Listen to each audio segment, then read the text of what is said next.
दरम्यान नेपाळमधल्या महापुरानंतर आता बिहार आणि उत्तर प्रदेशला हाय अलर्ट जारी करण्यात आलाय।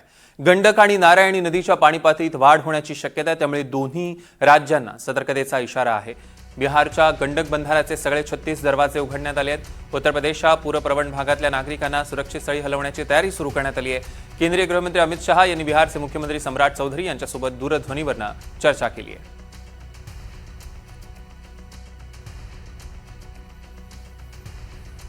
तर नेपाळमध्ये आता अडकलेल्या 80 लोकांची यादी राज्यातील आपत्ती व्यवस्थापन केंद्राकडे प्राप्त झाली आहे। त्यात मुंबई आणि आसपासच्या परिसरातलेच नागरिक जास्त असल्याची शक्यता आहे। संबंधित नागरिकांच्या पत्त्याचा शोध घेण्याचा प्रयत्न वारंवार केला जातोय। सर्वाधिक महाराष्ट्रातले सुमारे 57 जण महाराष्ट्रातले सध्या नेपाळमध्ये गेलेले होते आणि त्यांचा अधिक तपशील काढला जातोय। राज्यातील आपत्ती निवारण केंद्र हे केंद्रीय गृह मंत्रालयासोबत याबाबत संपर्कात आहे। आपण बघतोय की महाराष्ट्रातनं 57 जण नेपाळमध्ये गेलेले होते। साधारण नेपाळमध्ये 80 जण अडकलेले आहेत, त्यातले महाराष्ट्रातले 57 आहेत। सातत्यानं त्यांचा शोध सुरू आहे। ते नेपाळमध्ये कुठे आहेत त्यांच्या पत्त्यांचा शोध घेतला जातोय आणि आपण बघतोय त्यांचा अधिक तपशील सुद्धा काढला जातोय। राज्यातलं आपत्ती निवारण केंद्र हे केंद्रीय गृह मंत्रालयासोबत सातत्यानं संपर्कात आहे। नेपाळमध्ये जे 80 लोक अडकलेले आहेत त्याबाबत आता सातत्यानं तपास सुरू झालेला आहे। 80 लोकांची यादी सुद्धा समोर आलेली आहे आणि त्यातले 57 जण हे महाराष्ट्रातले आहेत। आपण नेपाळमधली ही दृश्य बघतोय। नेपाळमध्ये महाप्रलय, 13 जलविद्युत प्रकल्प वाहून गेलेले आहेत, मोठं नुकसान झालेलं आहे। आणि एक मोठी अपडेट आपल्यापर्यंत पोहोचते। नेपाळच्या जलप्रलयात 130हून अधिक भारतीय बेपत्ता झाल्याचं आतापर्यंतच्या आकडेवारीवरून समोर आलंय आणि यात कैलास मानसरोवर यात्रेसाठी गेलेल्या काही भाविकांचा समावेश आहे। राज्यातले 7 पर्यटक नेपाळमध्ये अडकलेले, मुंबई पुण्यातल्या 4 लोकांसोबत संपर्क झालेला आहे। इतरांशी संपर्क सध्या सुरू आहे। राज्य सरकारनं नातेवाईकांसाठी मंत्रालयात 24 तास कंट्रोल रूमची सोय केलेली आहे। तामिळनाडूमधल्या 57 पैकी 37 पर्यटकांची कोणतीही माहिती समोर आली नाहीये। 20 लोकांशी संपर्क झालेला आहे। एकीकडे आपण ग्राफिक्सच्या माध्यमातून बघतोय वेगवेगळ्या देशातले किती पर्यटक हे नेपाळमध्ये अडकलेले आहेत।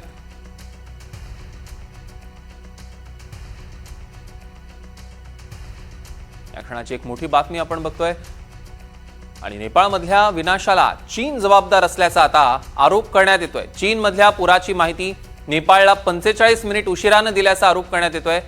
त्यामुळे नेपाळमधल्या विनाशाला चीन जबाबदार असल्याचा आरोप एका नेपाळी पत्रकारानं केलेला आहे। चीननं ऐनवेळी रिअल टाइम डेटा शेअर केला नाही असा दावा करण्यात आला। नेपाळ चीनच्या मैत्री पुलाजवळ आणि तिबेटमध्ये अचानक पूर आला आणि याचं अंतर 20 किलोमीटर इतकं आहे। तिबेटमधनं येणाऱ्या पुराला 20 किलोमीटर अंतर पार करण्यासाठी बराच वेळ होता। तेव्हा चीननं जर आधीच माहिती दिली असती तर नुकसान कमी झालं असतं असा दावा करण्यात येतोय।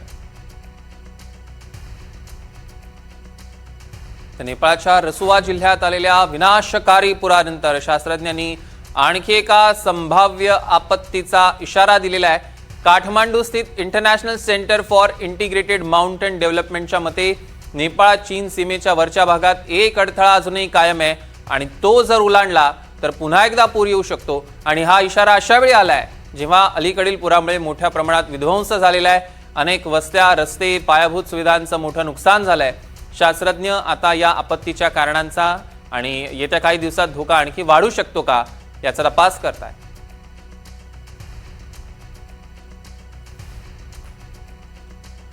आपण बघतोय नेपाळवर आता सध्या दुसऱ्या पुराचा धोका आहे। हवामान खात्याने इशारा दिलाय।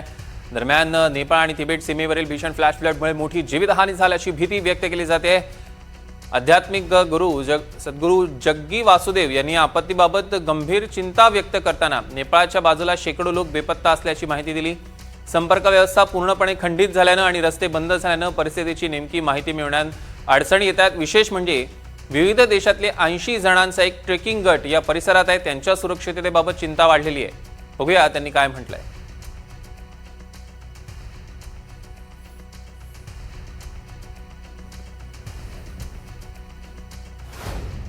Morning I left to go there personally and all phones are off, all telecommunications are down, roads are blocked, we are unable to go there.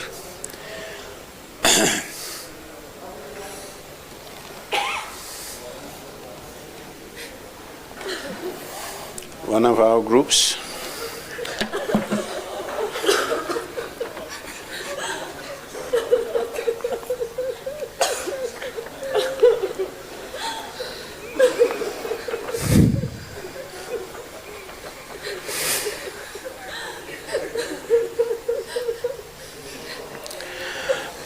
the S3 group that we met at Saga, and also met them that when we were trekking up, they were coming down.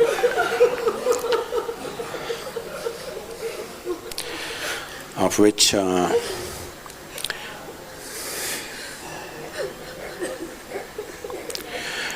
22 are from United States, 12 from Canada,